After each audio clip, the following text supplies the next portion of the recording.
Well, Tom, what do you think? Well, Tom, what do you think?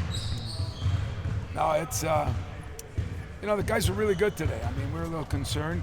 We got in at 12, which is early for us. By the time we got to sleep in that, and we had classes. So we got some productive things done today. Aikens seems healthy, defending the past couple of games, but we saw that offense finally. Where do you think he is in his development? I think he's all but back. I mean, he's going to have an up and down, but I think his body's fine. I think his conditioning's a lot better. I think his shooting has really improved, but he did home in on his defense. His defense has been a lot better. It's going to have to be a lot better with the athletes they have at those positions. I think this is the most athletic and maybe gifted team in our league as far as talent. I really do. I think they got guys that bigs that can shoot it. They got smalls that can shoot it. They've got athletes at every position. So we're going to need Jaden Aikens to be at his best. What has Illinois kind of harnessed here in the last couple of games? Well, I give Brad a lot of credit. I think things happen during seasons. They went and got spanked by Missouri, and he wasn't real happy about that. And then didn't play as well against Northwestern, and I think he changed up some things, changed his offense a little bit. Somebody left one way or another. Either they got rid of him or he left, but that team has been a different team the last 2-3 games. And so like always, sometimes there's addition by subtraction. I'm not saying it's that. Sometimes you learn more from losses than you do wins. So when you lose a game and the coach goes bonkers, maybe he gets a little more attention. They're definitely a better basketball team now than they were, 2 weeks ago. How does that change your prep when a guy leaves like that mid-season? You know what? It doesn't change our prep much because the number of guys they were playing so many guys. So it doesn't change our prep. He's changed the offense some. That changes our prep. The last 3 or 4 games, he's running what they used to run a while ago. And he's done a very good job of maneuvering some guys around. He's got guys that are, a lot of guys like Malik, that are can play a lot of different positions. Those 2 big kids can really shoot it. Then he's got the horse inside at 270 pounds. And, Shannon is an athlete like no other in this league. So they've got a little bit of everything, well coached, a great atmosphere. Looking forward to it. How important would another, road win in the Big Ten, especially with where those conferences are? Well, any road win's a good road win, as you know. Some, I guess, are a little bigger than others, but every road win is a big win. And so this road win, we're going to approach it the same way we did the last one and the one after. And next week when we go back on the road, we're going to have to play with less turnovers. We didn't do a great job of that. We thought one of the keys to last night's game is give up under 9 3-point shots. They got 9, and it was a dogfight. If it would have been 7, maybe we would have won by more. Illinois is in the same boat. They hit a lot of threes, they shoot a lot of threes.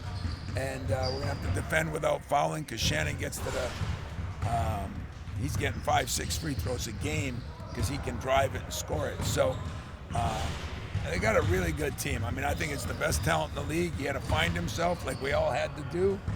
I think they found themselves, unfortunately, just in time. You talked about learning a little from losses. You guys haven't lost in a long time. How do you kind of, I'm use that as a veteran, so I know how to lose. I've been a veteran coach. I know how to lose. Some of these guys lost a little bit last year and a little bit the year before. So, I'm not worried about that. I mean, there's no entitlement. We're not, we realize we've won some games, but we didn't play all the competition either. Some of those games are against lesser foes. So it's a matter of, are we getting better? And right now we're getting better. Malik is a lot better. I mean, he's doing a good job. I thought he'd be tired. Last night he played 27 minutes. I thought he'd be sorer. He's not either one. That's really encouraging for all of us. When you look back, I think it looked 27 to 2 points off turnovers, which was kind of my number, but you guys shut them down there in the last 5 minutes when you didn't turn it over. Things like that, and getting more aggressive and going to the basket down the stretch. What do you think when you watch it back? The 27 to 2 points off turnovers. There was some. Number one, we had 3 or 4 shot clocks. Okay, so that's a dead ball turnover. We slipped coming around in front of their bench after a timeout. That was a dead ball turnover. I think we had 2 charges. Those are dead ball turnovers. So of the 14, we probably had 6, 7 that didn't lead to baskets, but it depends how everybody does it. The points after a turnover it's not like the turnover happens and it's a direct. So it's kind of how each school and how they handle that. I wouldn't have guessed that. I don't think we would have won if there were turnovers for touchdown, 27 of them. Yeah. Does that make sense? But you guys cut them in the last. Yeah, we did a better job in the last, number one, I think AJ did a little better job of Malik knowing what the shot clock was. I mean, we have a shot clock violation on the last shot of the half. I mean, not a shot clock, but end of game one. And we just kept preaching, be aware of the clock. But I thought we did a pretty good job most of the game in a lot of areas. We executed better offensively.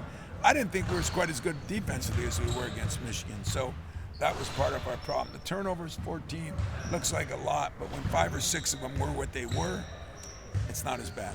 How did you think Carson did kind of getting thrown into it there? Carson did a good job, and that's going to happen now and then. I mean, we still have a lot of faith in Jackson, but certain lineups are going to cause for certain things.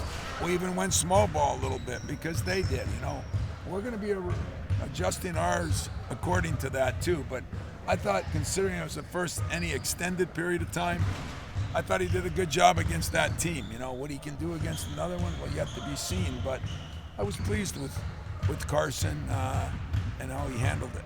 You mentioned no entitlement. How important is it for Malik, who isn't now starting, coming off an injury, for him to kind of take on a little bit of a different role? Well, I'm not saying Malik won't be starting. We got to get him through his period of, what's going on, and then him and I will talk, and Jaden and Tyson, and at the beginning of the year I might have started one lineup, but I always want to get my seniors in there, but it all depends too. He might be comfortable coming off, but we'll do that after Monday's game. We'll figure that out. We just don't have enough time to prepare for anything the way these games are right now, so we're not going to screw around in the middle of things. The key is, as we always say, it's not whether you start, it's usually whether you finish, and it's not about starting, it's about number of minutes you get. Last night, I think Malik maxed out on his minutes for sure, and we needed every one of them. How do you like the fact that you were down 5, the game appeared to be getting away, your best players made the key plays on this? I really like that. And what I really liked even more than that was the huddle at that 3.5-minute timeout when we were down 5. That's when I realized how lucky I am that I've got guys that have been around each other for a while. I mean, the huddle was, AJ grabbed Marty by the jersey. It was fun not to have to do those things, for me. Somebody else, just said, hey, we've been through this before. Last year we lost some of these. Let's start winning some of these. That's what experience, that's what having a bunch of guys that play together does. So I actually enjoyed the huddles more than I did even the play, but you are right. When your key guys make big plays, that too speaks volumes for that huddle thing. You don't have that with every team. You don't really teach that. It's either inbred or it's not, right? Yeah. I always said, when Mateen was here, it was easy. Say, you go coach the team. I'm going to get a drink, and you take care of the huddle, and Travis and Denzel. But we haven't had that. That's the next step of AJ now. He's getting to be a better player. Now getting to be a better leader. Malik said some things, Joey in the huddle. I mean, those are my upperclassmen that I've played a lot. So I think that is an important part. But the road's not getting any easier, guys. In fact, it's getting a lot tougher. I swear to you, this is the most talented team and a damn good team. And you come off that, you got Purdue. You come off that, you got Rutgers. I don't know who in the hell made the schedule up for the Big Ten, but it's a lot of good teams in the league this year. Kind of what you mentioned about AJ taking that next step in leadership, the way he's kind of handled the ball maybe the last month and cutting down his turnovers. I don't think he's had a game with more than 2 turnovers in that time, but does that allow him to be more demonstrative? Yeah, it's hard to tell somebody to do something if you're not doing it yourself. I think his play in general, it's like free throw shooting. I told him, talk to some of our other guys, because you were a 60-some% shooter last year. Last year we might have lost that game because, he would have missed those free throws. All those things are part of the process that nobody wants to partake in. And, I'd like to speed the process all the time. But I'm sure you feel good when you see the process reap some benefits. And that's what we saw last night. With Malik coming around and maybe his body agreeing with his mind a little more. Yeah, he is. He made some of those post moves, and I'm waiting for him to shoot the ball again. He didn't get many shots, didn't take many outside, but he said he felt good. He was really good today, so that's really encouraging, to be honest. I believe not too long ago, you were coaxing fans to lay off Joey House. He had another huge shot last night. Even Saturday when he was off, he kept shooting. I mean, we're seeing a growing up from a player, aren't we? Yeah, we really are. I mean, I'm so proud of him. And to do it in his home state, and people on you there, it's rewarding. There's a lot of things about coaching that are rewarding. There's a few things that are damning, but those are rewarding things when you see a guy, a man now, a boy, whatever you want to call him, but grow up and miss some shots instead of hanging his head, and get right back in there and take the next shot and want the ball at the end. And those are phenomenal things, to be honest with you. He's exuding confidence too, isn't he? He is. Teammates picking up on him. He is. He really is. And they're exuding confidence in him, which is another big key to a successful team. I say all that, I can snap my fingers and we could lose 4 in a row. So let's not get carried away with us yet. We're a good team, still with, I think, a high ceiling. I mean, I don't think we're near our ceiling. And that doesn't mean we'll get there. And I don't know what everybody else's ceiling is. But in this league this year, there's a lot of high ceilings, if you ask me. With Malik, was that one of the first times with him being able to play 20-plus minutes that you were able to do some matchups, put him at the 4, put him at the 3, and try to... We moved him all over. We moved him against different guys. Malik Hall can guard 1 through 5. Malik Hall can play 2 through 5. As I said, I think he's one of the most versatile people in the country. I'm just sad because this summer he had made so many strides, and then all of a sudden you're 9 weeks off, He'll get it back, but just kind of wish it was all happened at once for his sake.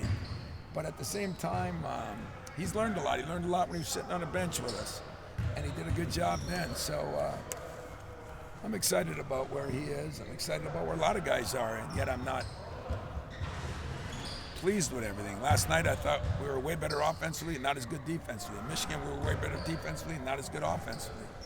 One of these days we'll put them all together. When you look at the slippage in three-point defense last night, where were some of the things cropping up? In three-point defense? Well, we overhelped on a couple of guys we told them we shouldn't overhelp on.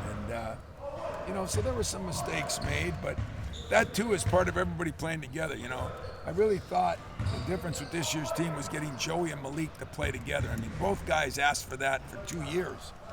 And but to play together and respond together, you got to play together. You got to spend time together.